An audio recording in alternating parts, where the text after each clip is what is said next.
Mr. Parker is an Indian. You say, yes, Indian Muslims. They are all Muslims, yeah. But the other guy comes on sing. She doesn't know the difference between sing and song. She marries the fellow. She's Indian. It's another Indian. No, she must know. Allah tells you, don't marry mushriks until they are converted. And so on. Marriage. You know about divorce. Under D, you find divorce. There is a chapter in the Quran called Surah Talaq. Whole chapter deals with the subject. Allah Bari Ta'ala, He took the trouble to explain to us in detail that if it must come to that, how to proceed, how to do the job. Don't do it the way your fathers have been doing. My fathers. When they get angry, what they do? They say, talaq, talaq, talaq. Finish.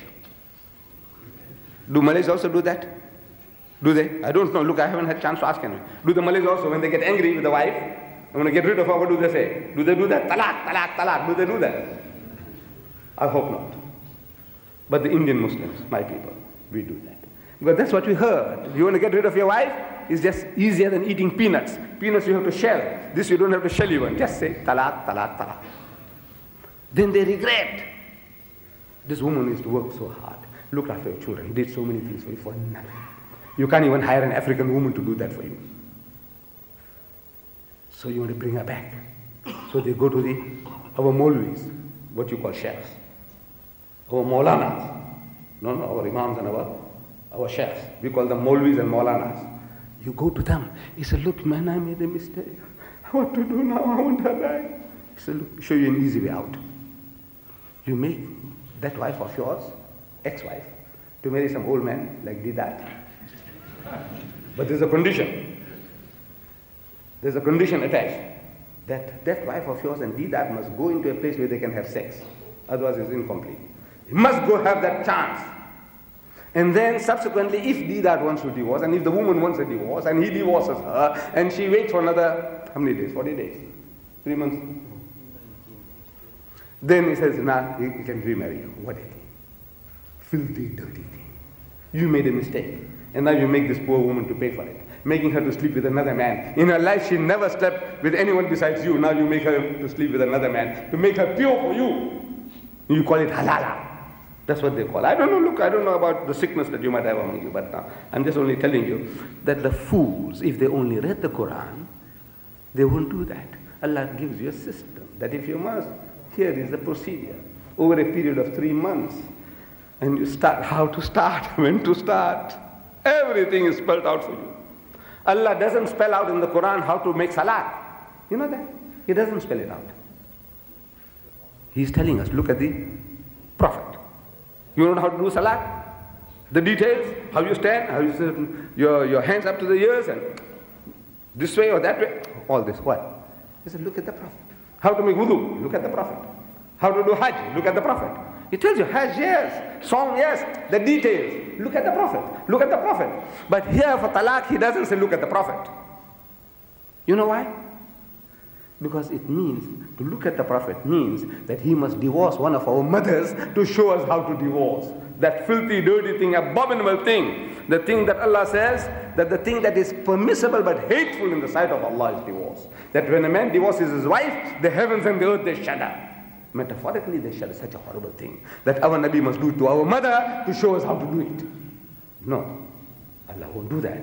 He spells it out for you. Do it this way. If you had the book, you read it, you won't fall into the mess. This is the book. So, my dear brother, you owe it to yourself, everybody, to have a book, this book. You owe it to your children to have it. It will improve your English. Wallah, your English will improve. Your children won't have to read Shakespeare and Milton to improve their English even. This book will do that. Knowledge of God, spiritual elevation, details about your religion, about everything, an encyclopedia, and you don't have to read any other book, rubbish. We are hungry to read. The general world is hungry for reading, except the Muslim. We are not a reading people. But if you have any hunger, I said, finish this book first. 2,000 pages. It's a lifetime study, this book alone. You don't have to look for books of hadith. Please. I'm telling you, I'm not against hadith. I believe in hadith. But don't waste time. Once you finish this, hadith, anything, what this great man say, what that great man say, everything. But priority number one, Allah's kalam. And this book, I assure you, will keep you busy for a lifetime. If you can afford it. Buy one for your employer, the guy who employs you, the non-Muslim. Buy it for him, present it to him. Or your employee, somebody working for you, present it to him.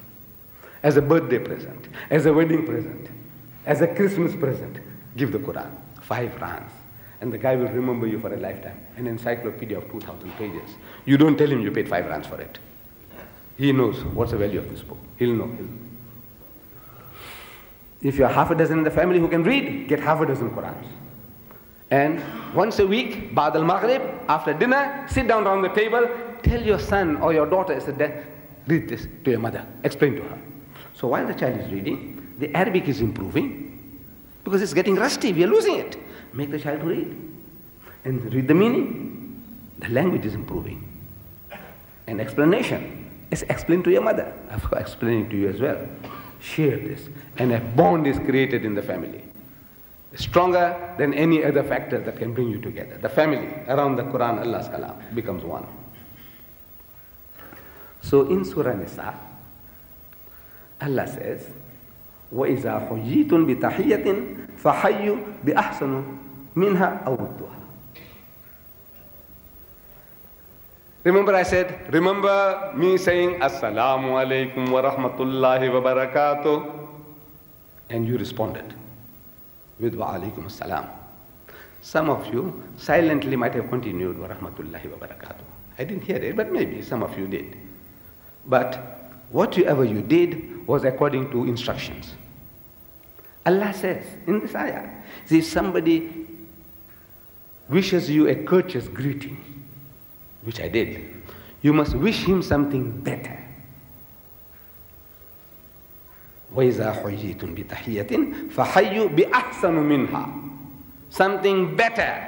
If I said just simply Assalamu alaikum, you could have said Wa alaikum assalam wa rahmatullahi wa barakatuh. Better than what I have given you. You respond. That's Allah says. أَوْ رُدُّوهَا, or something equal.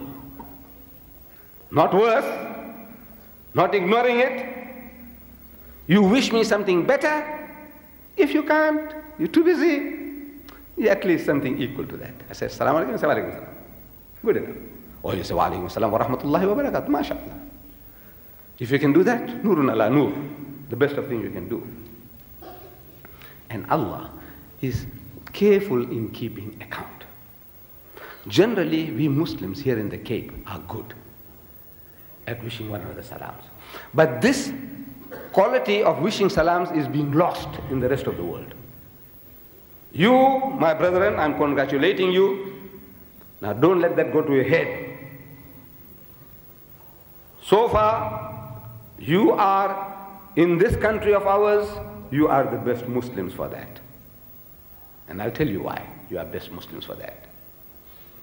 What has happened to us, the Indian Muslims? The Muslims in Mauritius, the Muslims all over, what is happening to them? You are in this still the best of Muslims. I don't want to get anything out of you by telling you these things, that you may buy my Quran for 5 rands. That's not the purpose, you know that.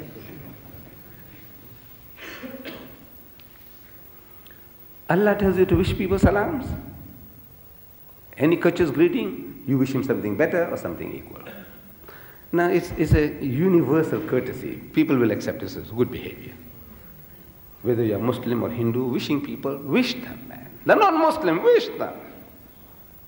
Good morning, your neighbor, non-Muslims. Goeiemorgen, goeienaand. Wallah, there are blessings attached to that. But this guy here, I don't know him. So our Nabi Kareem sallallahu alaihi wasallam, he said, wish everyone you know and wish everyone you don't know. No excuse. He said, I don't know the fellow. He says, wish him, man. Wish him. You know him? Wish him. If you don't know him, he says, wish him. The angels of God. These are the factors that bring people together. Love. These are your guardian angels. Your neighbor, one day there's a riot taking place. Say, kill the Malays.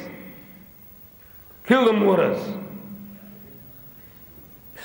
The neighbor says, no, that guy is a very good fellow. Because Hoimora, Madam, Hoimora, you have been Hoimora, that becomes your guardian angel. Allah said, no, the guy is a good fellow, this neighbor fellow. Maybe the other Malay kill him, but this fellow is all right. Look, this is a fact of human beings. Always you are brought them into your house for a cup of tea. Say, no, this guy is a good fellow. Leave him alone. Can save your child's life. That's that salams. In his language, Huimora, good evening. Sagabona, the African Sagabona. What it can do for you, Allah, that's just that. What it does for you. Creating angels. These are the angels around you. They'll guard you, they'll look after you. But the problem arises, this principle is good. An African, I say wish him. The colored, wish him. Afrikaner, wish him. Wish everybody. Wish everyone you know and wish everyone you don't know. But what to wish? That is the problem. What are you going to wish the fellow? Fortunately, that's why I say fortunately, the Muslims in the Cape, a lot of you wear these kufias. So it's easy. Assalamu alaikum. Whether I know you or don't. Assalamu alaikum. Assalamu alaikum. But it's not happening in other places. We have started throwing away the kufia. This innocent thing. We don't value it. Muslims don't value it anymore. And when they do, they go to the masjid, they take it out of the pocket, they put it on, and when they come out, quickly goes into the pocket. As if they're terrified. They don't want to be recognized as Muslims. Inferiority complex. And the clever, they're clever fools, wallah, they're clever fools. And when I'm talking to them, I said, look man, this is a very, very essential thing. Identity. Identify yourself. It gives you power. It boosts your morale. It terrifies the enemy. And innocent. Nobody can say you're provoking him, you're looking for a fight. When this little humble thing you put on, you know what it's doing to him. This topi. You are a challenge. 300 years they tried to convert your fathers. They hammered you people, they enslaved you people. Changed your surnames, changed your language. Made you to do the Kun carnival, join them too. Our sons, our brothers. You can't say, no, they're not my brothers, they're not Muslims. They're Muslims who do the Kun carnival. Muslims, no. They're also there. Yes. 300 years, they did it to us. But still, you are there. You are more than what they could ever expect by natural procreation, biological factors. What your forefathers were brought here from Malaysia, Indonesia, and from Bengal, this is not the natural product by physiological procreation. You have been able to steal from the other communities, strengthening your own community more and more and more. They know that. Instead of digesting you, you have become the indigestible material after 300 years.